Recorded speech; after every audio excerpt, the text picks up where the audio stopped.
Вот, слышали, что происходит? Скидывают снег с дома напротив. Вот, я выйти не могу. Видите? Вот. Меня засыпали, нас засыпали. Мы выйти из дома не можем. Завалило так, что изнутри невозможно протолкнуть дверь. Семья Федяевых оказалась взаперти в собственном доме. Только после возмущений и многократных звонков в управляющую компанию им освободили дверь от сугробов. Откопали дверь. Работник, что скидывал, откопал дверь. Сделал нам типа ступеньки, чтобы мы могли выйти. Такая ситуация происходит уже не первый год. На протяжении 14 лет каждую весну соседнего пятиэтажного здания сбрасывают снег прямо на ветхий дом и тропинку.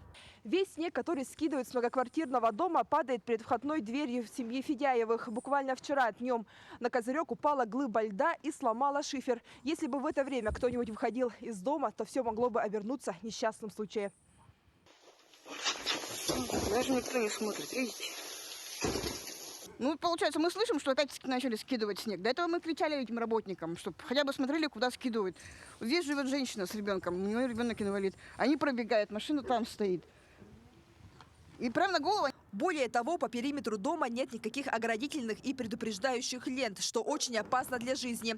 Поэтому во время сброса они стараются быстрее пробежать или вовсе не выходят из дома. Можно же в другое место, сбоку туда или туда скидывать.